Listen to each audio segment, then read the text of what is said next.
Quel rôle pour la jeunesse aux échéances électorales de 2026?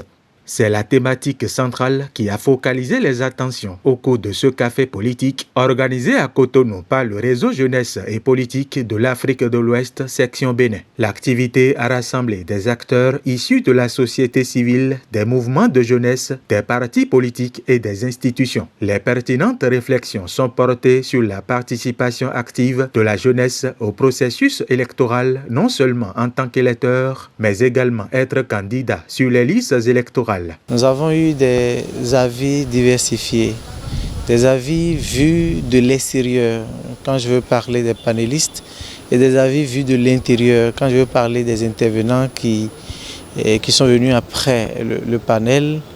Et on a pu tracer une ligne en ce qui concerne le rôle des jeunes lors des élections générales de 2026. Et ça a été tellement riche, un cocktail qui nous a permis quand même d'avoir tous ces intervenants-là avec la richesse de leurs interventions. Chaque génération doit, dans une relative opacité, découvrir sa mission, la remplir ou la trahir. Et je pense qu'ici, nous ne sommes pas là ce soir pour trahir notre mission. Nous ne sommes pas ici ce soir pour trahir notre peuple. Je ne voudrais pas qu'on soit des partisans, je suis de tel parti, je suis de tel parti, non. Nous n'avons qu'un seul dénominateur commun, c'est notre patrie, le Bénin. Et je pense que nous devons nous mettre ensemble d'abord pour travailler à ce qu'il y ait de la stabilité dans notre pays, qu'il y ait de la paix. Les participants ont insisté sur la nécessité de renforcer l'éducation civique, de lutter contre l'achat de conscience. Mieux, les jeunes veulent avoir leur mot d'ordre dans l'arène politique et de prise de décision. Pourquoi ne pas nous battre, nous jeunes, pour exiger la prise d'une loi ou quand même un quota dans les tests, ce qui permettra quand même aux différentes formations politiques de positionner les jeunes qu'ils aient peut-être les moyens ou pas de les positionner. Le code du numérique n'est pas un danger. Personnellement, je pense que ça l'est. Je pense qu'il se passe beaucoup de choses en lien avec ce code qui justifie que les uns et les autres soient inquiets. Le véritable problème qui fait que les jeunes n'évoluent pas en politique. En Afrique de l'Ouest, même pas le Bénin seulement, c'est le système que nous avons. Ce système est un système qui a été conçu pour les hauts bourgeois.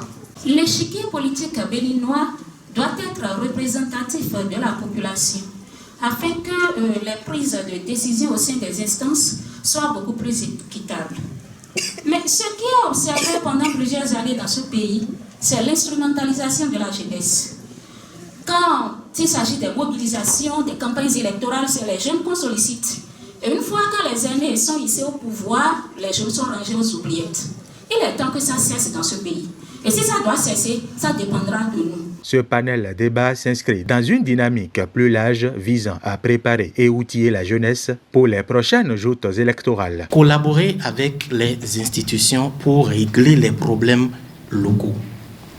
Nous avons nécessairement besoin aujourd'hui de passer de l'état consommation à l'état de coproduction. Nous n'avons plus besoin aujourd'hui d'avoir des citoyens qui attendent de consommer le développement. Nous devons systématiquement, spontanément, dès que nous avons des situations qui nous dérangent dans nos communautés, saisir l'autorité qui est en charge de le faire, de nous baser sur les tests que nous maîtrisons, de nous baser sur le programme que nous maîtrisons et de l'interpeller pour qu'il le règle. Parce que c'est son devoir de le faire. Mais tout ceci en promouvant des valeurs éthiques, morales et patriotiques. Si vous êtes un bon militant, vous serez identifié. Ce n'est pas forcément l'argent qui compte. Ce n'est pas les moyens. Quelle expérience on partage? Comment on motive la jeunesse? Comment on demande à la jeunesse de se prendre en charge? Comment elle peut elle-même là déterminer son avenir politique? Sans forcément dire il faut que les vieux quittent. Non. Personne n'a poussé quelqu'un, personne. Mais votre détermination, votre activisme, moi je le dis à l'intérieur des partis politiques. Parce que vous pouvez être militant, président d'une ONG, d'une association. Mais aujourd'hui, avec la réforme du système partisan, il faut militer forcément à l'intérieur d'un parti politique. À l'unanimité, ils ont réaffirmé leur engagement à poursuivre la mobilisation collective, d'intensifier le plaidoyer pour une jeunesse forte, engagée et plus influente à l'horizon 2026.